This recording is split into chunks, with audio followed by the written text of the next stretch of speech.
Bismillah, Assalamualaikum warahmatullahi wabarakatuh. Innal hamdalillah nahmaduhu wa nasta'inuhu wa nastaghfiruh wa na'udzu billahi min shururi anfusina wa min sayyiati a'malina may yahdihillahu fala mudhillalah wa may yudhlil fala hadiyalah. Asyhadu an la ilaha illallah wa asyhadu anna Muhammadan 'abduhu wa rasuluh la nabiyya wa la rasulahu ba'da. Amma ba'd. Segala puji bagi Allah Subhanahu wa taala yang telah memberikan kepada kita banyak sekali kenikmatannya. Yang dengan nikmat-nikmat tersebut kita bisa memaksimalkan ibadah-ibadah kita kepada Allah Subhanahu wa taala. Kemudian salawat serta salam kita curahkan kepada Nabi Muhammad sallallahu alaihi wasallam yang telah memperjuangkan risalah agama ini dari zaman jahiliyah menuju zaman Islamiyah. Ma'asyiral muslimin rahimakumullah. Abu Hurairah radhiyallahu anhu mengisahkan sebuah cerita tentang seorang pemuda dari kalangan Bani Abdul Ashal. Pemuda tersebut bernama Usairim.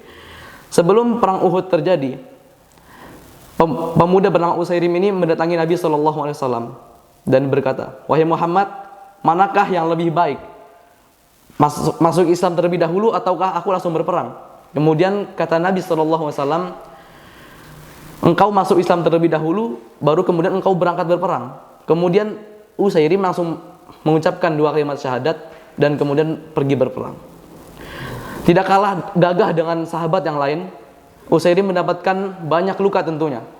Kemudian ketika perang Uhud telah usai, Nabi SAW menyuruh beberapa sahabatnya untuk mendata siapa saja kalangan sahabat yang gugur pada peperangan tersebut.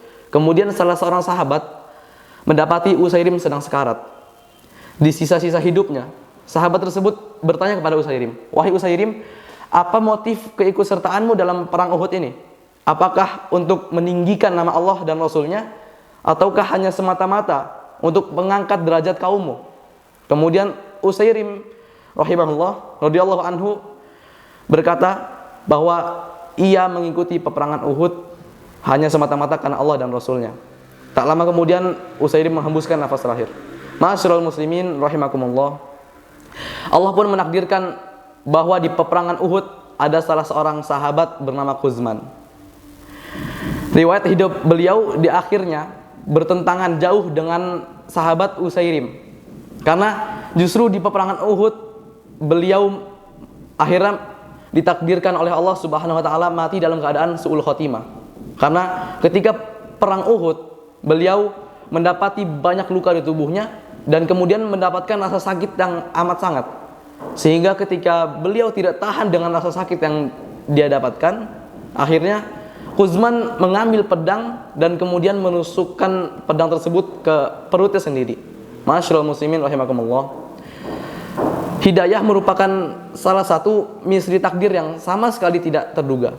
Karena Allah Subhanahu wa taala menakdirkan ada orang yang seumur hidupnya tidak pernah beribadah kepada Allah Subhanahu wa taala, hidup dalam bergelimang maksiat.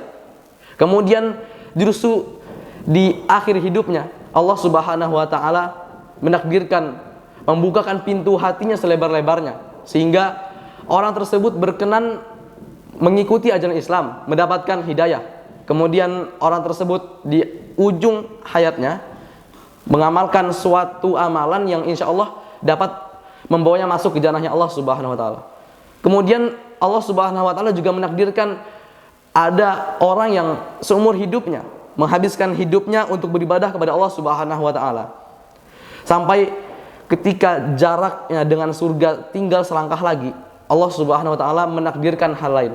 Orang tersebut di sisa-sisa hidupnya melakukan sebuah kemaksiatan yang kemudian menjadikannya mati dalam keadaan su'ul khotimah. Ma'asyiral muslimin rahimakumullah. Rasulullah SAW bersabda, "Innamal a'malu bil khatim." Sesungguhnya suatu amalan tergantung pada akhirnya. Kita berdoa kepada Allah Subhanahu wa taala, mudah-mudahan Allah Subhanahu wa taala menakdirkan kita menjadi orang-orang yang dimatikan dalam keadaan husnul khotimah, dan semoga Allah Subhanahu wa taala menjadikan kita orang-orang yang selalu istiqomah di jalan kebenaran. Mungkin hanya ini yang dapat saya sampaikan. Kurang lebihnya saya mohon maaf. Jika terdapat salah kata, saya mohon maaf dan minta ampun kepada Allah Subhanahu wa taala. Billahi taufiq wal hidayah. Wassalamualaikum warahmatullahi wabarakatuh.